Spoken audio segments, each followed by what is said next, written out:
Fala pessoal, o GM Evandro aqui, bora para mais um episódio da nossa série de speedrun no canal, subindo o rating de 800 até 2.500 no chess.com.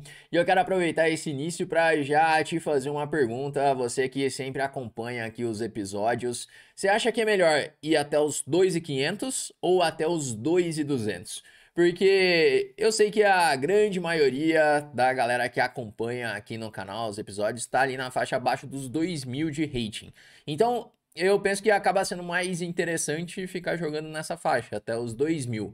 Mas me conta aí nos comentários o que você acha, se vou até os 2.200, até os 2.100, porque agora o rating da conta é de 2023, né? Ou então se continua subindo, deixa aqui a sua opinião, porque a ideia dos vídeos é trazer sempre um conteúdo aqui para você entender mais sobre o jogo, aprender mais sobre o jogo. Então, quero saber a sua opinião, beleza? Então vamos lá começar esse nosso episódio de hoje. Começar jogando um peão dama nessa primeira partida, jogando de brancas. Joguei ali com D4 e C4. Vamos jogar com cavalo C3. E talvez ele jogue uma Ninja com bispo B4. Ou jogue com D5, levando para o gambito da dama. Momento dele escolher qual defesa ele quer. Tá pensando, né? Então, pelo jeito, ele não tem uma defesa ainda bem definida. Jogou ali cavalo F6, E6. E agora não tá sabendo muito bem o que fazer. Bom, vamos esperar essa decisão. Mas geralmente quando o jogador joga cavalo F6 e E6, ele quer jogar a defesa Ninja, que é essa defesa que surge depois de bispo B4, onde muitas vezes ele quer trocar o bispo pelo cavalo. Outro lance natural seria D5 para o gambito da dama. E para aquele jogador mais agressivo, poderia tentar um C5 levando para uma Benoni moderna. Esses seriam os lances mais jogados. Primeiro bispo B4, depois D5. Vamos lá, ele jogou bispo B4, levando para Ninja. Eu vou jogar agora com E3. Essa variante tem o nome de variante Rubinstein, da defesa Ninja. Eu tô querendo jogar ou com bispo D3 e cavalo F3, ou então jogar com cavalo de G2 para tomar de cavalo em C3, ou ainda bispo D2. A verdade é que existem muitas opções nessa variante. A Ninja é uma defesa muito flexível, então os dois lados conseguem variar bastante, tem muitas opções.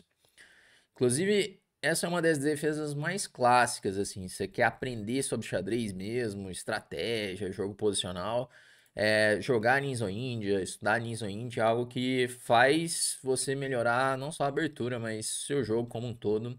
Tem algumas aberturas que têm essas características, a Ninja, a Rui Lopes, por exemplo, o Gambito da Dama, são determinadas aberturas clássicas que fazem você desenvolver essas habilidades, especialmente na estratégia. Bom, meu adversário leva 1 minuto por lance, então acredito que essa partida ela vai durar uns 10 lances só. Ele tá pensando, tomar aquele cafezinho que sobe o rating, só pra garantir aqui. E. Cara, ele não joga. Quais são as opções agora, depois de G3? D5 é uma opção. Tomar em C3 é um pouquinho duvidoso, porque o ideal é ele esperar que eu jogue A3 para só então tomar em C3. Bom, eu vou jogar agora um bispo D3, já atacando esse cavalo. De repente ele resolveu jogar, ó. Tá jogando rápido agora. Vou fazer um cavalo E2 para desenvolver. E a verdade é que logo logo eu vou expulsar esse cavalo com F3, ele vai ter que voltar. E então eu posso jogar F3 e E4, já colocar o meu bispo de C1 para o jogo. Porque o que acontece na Ninja? Ele me dá o par de bispos quando ele troca o bispo pelo cavalo. E a compensação dele está em possuir uma melhor estrutura de peões. Só que aqui, por exemplo, eu já consigo me livrar dessa pior estrutura de peões com facilidade. Então, o jeito que ele está jogando essa Ninja está bem errado com o que pede para jogar nessa abertura. Bom, posso jogar F3, posso tomar em D5. Vou começar jogando com F3. Expulsando aí esse cavalo de E4. Contra cavalo D6. Nossa, eu tô querendo jogar C5 e fazer 4 depois. E estourar aqui todo esse centro. Não vai ficar legal essa posição pra ele, né? E4 agora. Porque tudo bem, a posição tem esse caráter fechado por enquanto. Mas depois que eu faço uma ruptura no centro, a posição ela começa a abrir. E no que a posição começa a abrir, eu tenho par de bispos e tenho ainda um melhor desenvolvimento. Então a posição começa a ficar delicada já para ele. Depois de E4, como vai jogar? Tudo bem que não tá abrindo tanto assim, mas eu posso começar a passar minhas peças. Cavalo F4, cavalo G3. E eu vou acabar obrigando ele a abrir essa posição. Tem o C4, que é uma outra ruptura que pode chegar um dia. Estrategicamente falando, acredito que ele tá perdido aqui já. Mas vamos ver se ele consegue resistir aí na posição. Então, isso que é legal entender nas aberturas, as defesas, assim, os planos principalmente, porque se o adversário não está muito ligado, você já consegue aproveitar logo nos primeiros lances as imprecisões ali dele. Ó, essa decisão também não foi boa, vamos tomar agora com cheque, tem que tomar de rei forçado, que o cavalo está no ar. Bom, eu tenho o cavalo G3 para passar minha dama. Isso parece bom. Vamos de cavalo G3. Na verdade, tem vários lances. Mas cavalo G3 eu passo a dama para H5. A torre já está chegando em F1. Fazer dama H5. Ataca o cavalo. Daí ele vai tomar. Posso trocar tudo. A verdade é que eu posso tomar de qualquer peça. Posso tomar de bispo. E depois bispo G5, torre F1. Posso tomar de cavalo. Também bispo G5, torre F1. Aqui ele já tá arrematado praticamente. Bispo toma, peão toma, bispo G5. Dama D7. Eu posso tomar em H7, depois cheque. Eu vou tomar de bispo. Agora jogar um bispo G5 para poder trazer minha torre com ganho de tempo. Que é o bispo ganhou um tempo em cima da dama e agora a torre já vem para F1. Podia ter feito isso na outra posição também, com cavalo toma e cheque. Bom, agora cheque, mate. Em E8, ele tem que abandonar. Bom, vamos dar uma analisada aqui na partida. Ele jogou muito mal essa Ninja Índia. Então, é uma abertura que realmente você tem que conhecer os planos. Se você não entender direito os planos da Ninja Índia, não joga. Porque ela é bem complexa do ponto de vista estratégico. Que tem um desequilíbrio logo nos primeiros lances. Então, olha só, deu aqui 95,9 de precisão para mim, 71,7 para ele. 2.500 o rating da partida, 1.650 o rating da partida dele. E aí veio o bispo B4, E3, defesa Ninja Índia. Bispo C3 já, como eu falei, normalmente o preto ele espera o branco fazer A3 para então tomar em C3. Aqui é como se eu já ganhasse um tempo. Não precisei gastar o tempo com A3, ele já tomou imediatamente. Aí cavalo E4 interroga, tá mexendo de novo com a mesma peça.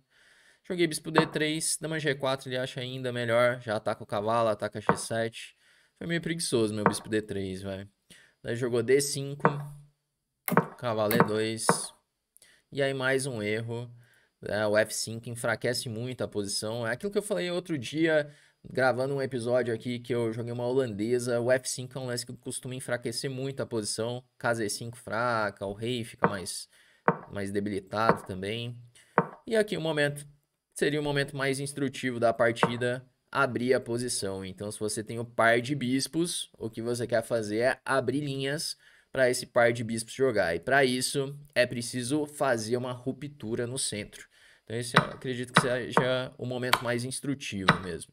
Que daí para frente a posição abre, o rei dele todo aberto. E ele não tem nenhuma peça jogando, olha só. É até engraçado essa posição, que ficaram ali todas as peças na primeira fileira. Aí veio o torre F1 e ele já tem que abandonar a partida.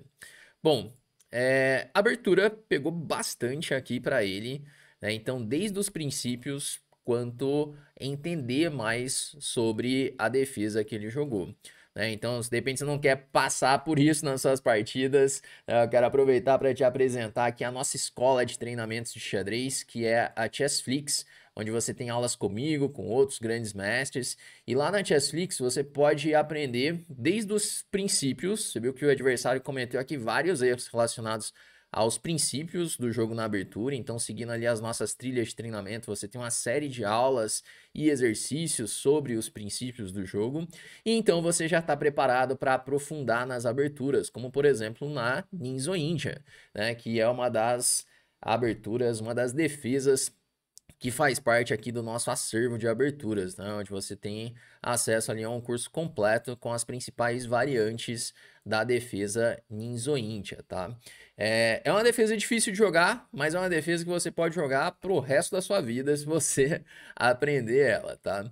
Então, para entrar para Chessflix, você precisa entrar para nossa lista de espera. Então, aqui na descrição tem um link, você pode clicar nesse link e assim você vai para essa página, você entra para nossa lista de espera. Lá você já vai começar a receber alguns vídeos, algumas aulas exclusivas que eu preparei, que foram tiradas direto do meu método de treinamento. Então você já faz ali um aquecimento para quando for abrir uma nova turma da Chessflix, você ser avisado primeiro. Então você recebe o aviso primeiro, podendo entrar para a Chessflix com um valor abaixo do valor normal, beleza? Então já clica aí no link para não ficar de fora e bora para nossa próxima partida. Eu vou colocar para jogar já.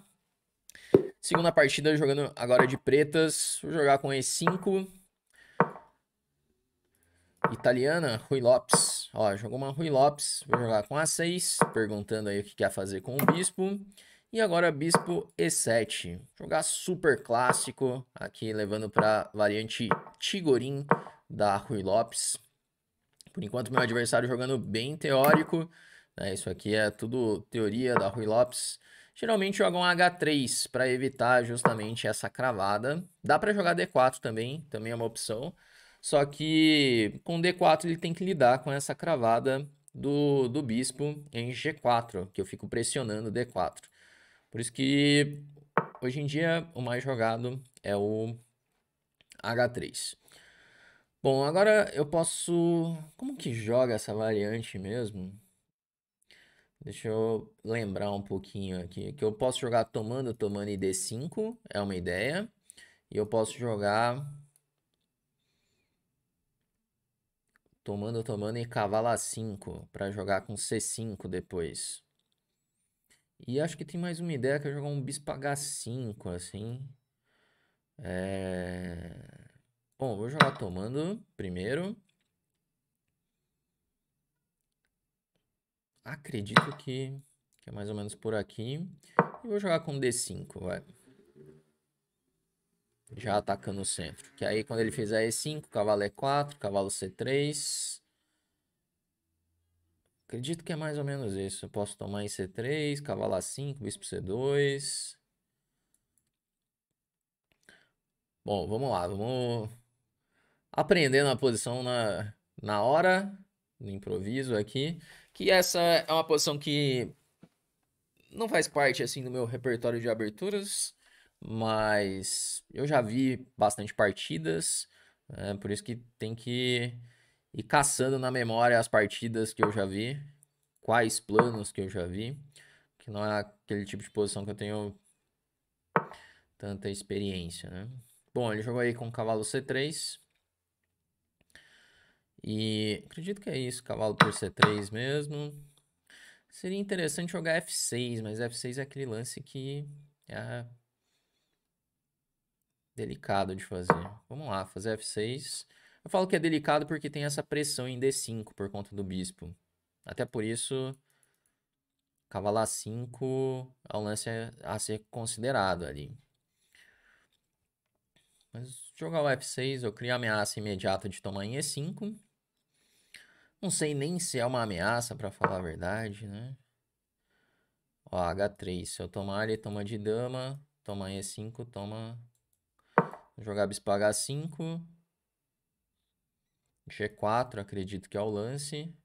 Pô, o cara tá jogando bem a partida até aqui. Não sei se ele conhece, porque eu tenho a sensação de que é tudo teoria até aqui. Então não tem nada de novo mesmo na partida. Mas ele tá jogando firme, tá jogando muito bem, né? Mas G4 eu acredito que tem que ser jogado agora. Porque tem essa ideia de F por E5, abrindo assim a coluna F, pressionando o F3. E daí contra G4, bispo G6, cavalo H4, ele jogou E6, que é interessante também. Como que eu posso jogar contra isso? Eu vou começar fazendo esse cavalo A5, porque essa pressão em D5, ela incomoda bastante. E talvez depois eu leve meu cavalo para C4. F5... interessante F5, hein? Porque F5 eu evito o G4 para sempre, não pode cavalo E5. Gostei desse lance, F5. Fazer F5. Porque agora sempre que tirar essa dama, posso tomar em F3. Não é que é grande coisa também tomar em F3, viu? Porque ele pode tirar o rei, torre G1.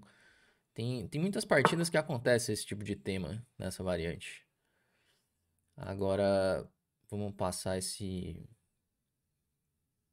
Ah, olha só, ele quer jogar dama D3. G5... Hum,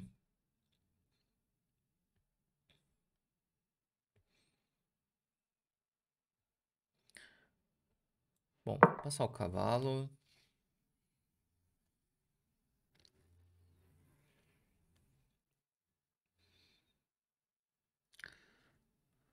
Eu pensei por um instante em G5, mas G5 é aquele lance que não tem volta mais. Ou é bom ou é horroroso o lance. O cavalo C4 ele tem essa opção de dama D3. Não jogou. Esse cavalo B2, dama C2, bispo F3, dama B2.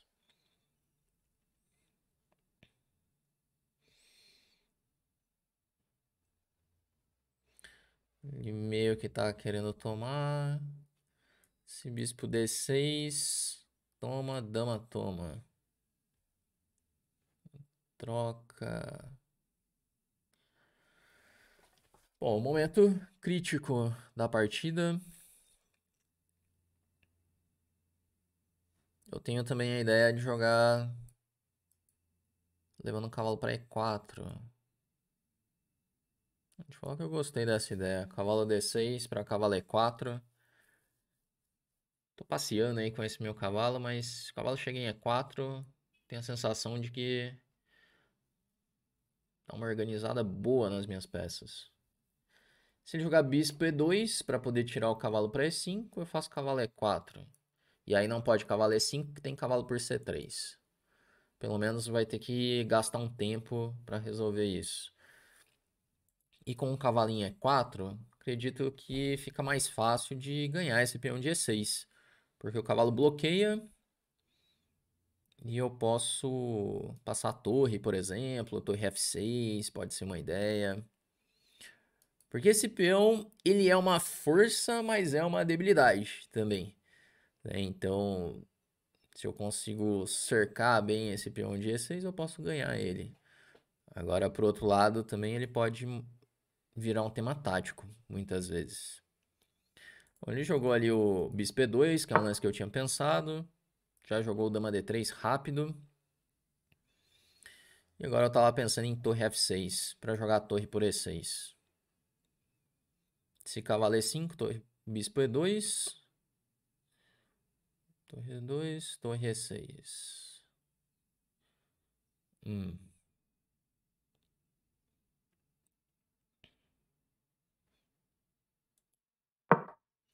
Fazer torre F6. Se cavalo é 5, bispo é 2. Torre E2, torre por E6. Se F3, cavalo D6. Aí cavalo C6. Cavalo E5 parece bom. É aquilo que eu falei, o peão de E6, ele fica criando uns temas táticos, né?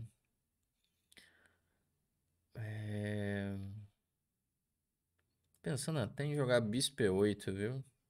Porque o bispo em E8 defende as casas do cavalo. E eu continuo com a ameaça de tomar em E6.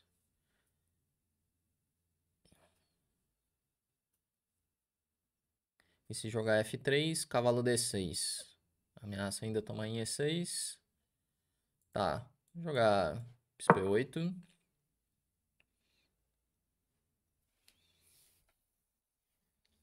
Que agora eu defendi C6. Defendi as casas todas. CF3. Acho que é isso. Jogar cavalo D6. Bispo G5 tem torre E6. Não tá acontecendo nada. É. Tô com essa ameaça de ganhar o peão.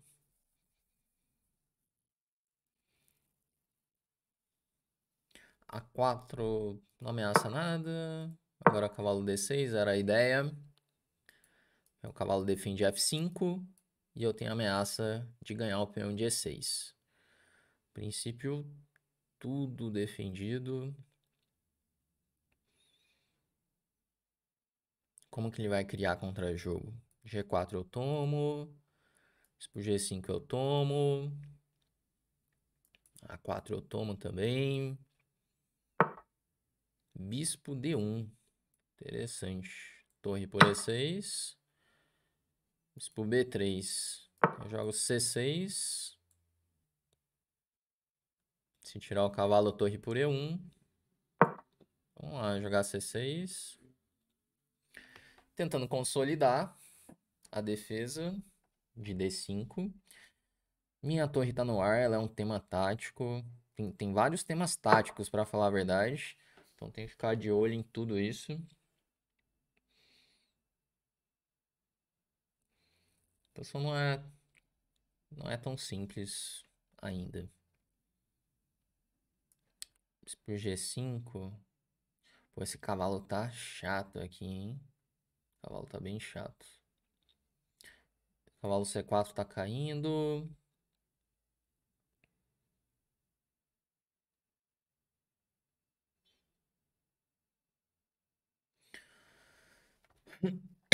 Hum.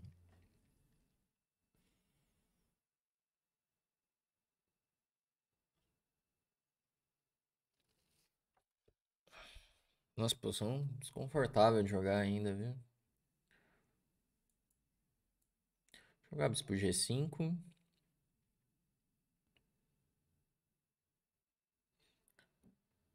Ah, tá. Puta, eu levei um golpe aqui, é isso? Ou não? Cavalo C6. Ai.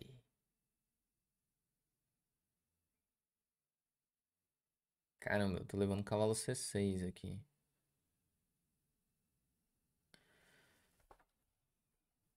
Cavalo C6 é um belo de um golpe. Porque minha torre em E6 tá no ar. E ele já vai atacar minha dama de D8. Esse cavalo por C6. Nossa, vai despencar a minha posição. Vai cair tudo. Porque cavalo C6, eu tenho que tomar. Toma em G5. Toma. Torre por E6. Aí já ataca o cavalo. Torre D8. Nossa, eu tô muito ferrado nessa posição. Bom, ó. Cavalo C6 é duro. Aqui. Não sei o que jogar.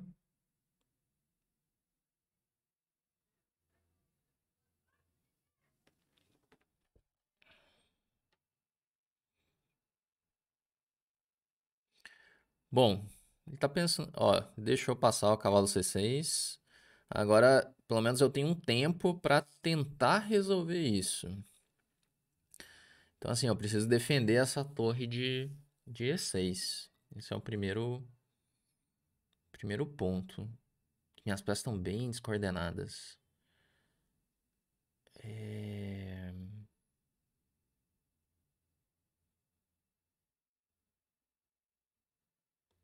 Tô quase jogando um torre H6, só pra tirar essa torre daqui. Vou jogar esse lance. Tira essa torre de E6. Para de levar golpe. Bom, ele fez F4. Prende um pouco o bispo. Agora o bispo, que era uma peça muito ativa, ela se torna uma peça passiva. E o meu cavalo ele pode voltar para E4 um dia. Vamos jogar bispo F6. Minha torre de H6, tudo bem, ficou fora de jogo. Mas...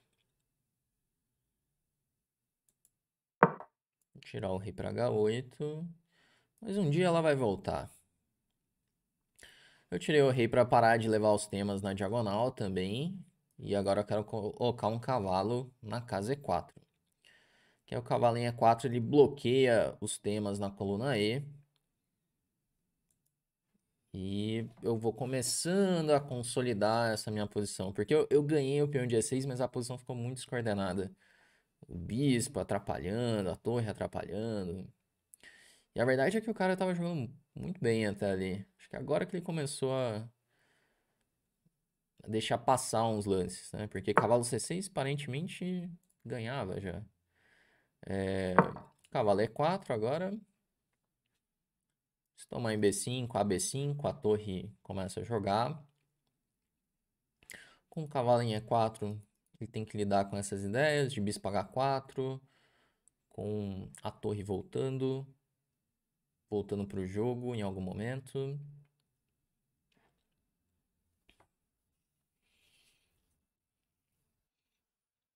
Mas olha, eu acho que esse foi um dos jogadores aí que jogou melhor. Tomar em E5? Tô querendo já tomar em E5. Porque se ele tomar de F, eu jogo a torre G6, a torre volta pro jogo. Se ele tomar de D, o bispo continua morto lá. Eu tenho um cheque, que já é interessante. E a torre também pode voltar.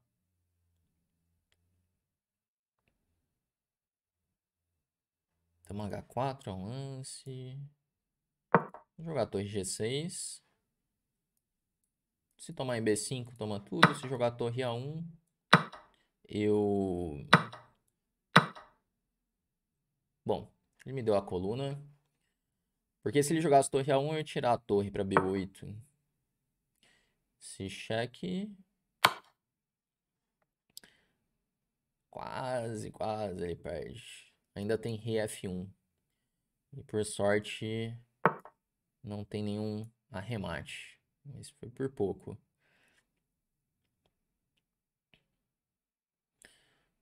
E agora, se eu jogar dama C5... tô de olho em C3. E aí ele toma mate 1. Eu sabia que ele ia jogar esse bispo G1. Porque é muito intuitivo. O cara quer defender o mate em F2, mas ele esquece que o bispo estava defendendo o mate lá em H2. Vamos colocar aqui para ver a análise dessa partida. O que rolou. Bom, ele deu aqui 81.7 de precisão pro meu adversário, 91.6 para mim, 2.100 o rating do meu adversário na partida, 2.450 o meu. Então vamos lá, Rui Lopes. Essa entra naquelas aberturas que se aprende muito com a abertura. Ele jogou de uma forma bem clássica. H3 é o mais jogado para evitar bispo G4, mas D4 é possível também. Então, como eu falei, a posição super teórica. Olha, pode ver que o chess.com vai mostrando esse livrinho aqui que ainda tá na teoria. Cavalo C3, tomou. F6 duvidoso. Então eu fui o primeiro a sair da teoria fazendo um duvidoso aqui. Tem bastante partidas nessa posição geralmente as pretas jogam bispo F5, já de olho no bispo C2, que é o próximo lance aí das brancas melhorando o bispo. E o F6 ele chega mais pra frente. O meu F6 foi um pouco duvidoso. Joguei bispo H5, G4 era o lance pra ele. Ele jogou E6, que não é ruim também. Tá assim, a máquina tá dando G4 e E6 como a mesma avaliação, 0,85 ali. Joguei cavalo A5, F5 interroga de novo. Ele tinha G4 agora. Caramba, G4, F toma, cavalo E5. Isso aqui era fino, hein? Ele jogou bispo F4, tá com vantagem ainda, mas cai um pouquinho. Foi melhorando o cavalo. E aí ele jogou muito passivo. Aqui tinha que jogar o quê? Depois de... A4. Ele jogou bispo E2. Aí foi organizando. Eu tinha que tomar ali. Caramba, essa posição vai cair o peão de E6. E continua melhor o branco. Eu fui perceber depois que tava muito descoordenada a minha posição. Olha só, essa posição tô com o peão a mais e tá ali 0,60. Ele tem um cavalo em E5 muito forte, tem a coluna E, o bispo tá bem, todas as peças dele bem colocadas. E eu tô todo descoordenado. Minha torre no ar, o bispo em E8 atrapalhando. Pô, o cara jogou muito bem a partida mesmo, né? Torre E2 e aqui interroguei. Aqui ele tinha o golpe. Só que não direto, olha só. Se ele jogar cavalo por C6... Qual que é? Porque eu tinha visto o bispo C6. É que agora o bispo G5 eu não preciso tomar. Eu posso jogar um dama D7. Esse que é o detalhe. Um dama E8. E beleza. O material tá igual. Só que ele podia tomar em G5, dama G5 e agora tomar em C6. É isso. E... se jogar a torre por E2, tem bispo toma D5 cheque. Tem esse intermediário. Ele tinha esse golpe. Aqui ele deixou passar, jogou bispo H2. Aí tirei a torre correndo. E aí erro posicional dele, F4. Olha como que a posição ela muda drasticamente. Aqui tá um pouquinho melhor o branco. Mas no momento que ele joga F4, já ficou uma clara vantagem das pretas. Porque ele estragou a posição do bispo. Então o bispo estava muito ativo, agora o bispo está passivo. Meu cavalo que não jogava, agora ele tem uma casa muito forte, a casa é 4. E de repente ele tá pior já. Aí foi fácil. Coloquei o cavalinho E4, foi só piorando. Você vê como que estratégia decide a partida, né? Então, meio jogo é essa luta sempre. Tática e estratégia, avaliar os momentos estratégicos, calcular e os temas táticos também. Né? Com um lance, ele estragou toda a posição. E aí, no fim, tomou mate em 1 por aqui. Bom, partidas interessantes aí no episódio de hoje. Espero que você tenha curtido, que você tenha aprendido mais. Se você gostou, deixa aquele like aqui no vídeo, ele ajuda bastante o canal. E deixa aí nos comentários também o que você achou, para eu saber o que vocês estão achando aqui da nossa série, beleza? Bom, então é isso. Vamos chegando ao final desse nosso vídeo de hoje e a gente se vê no nosso próximo episódio aqui da série.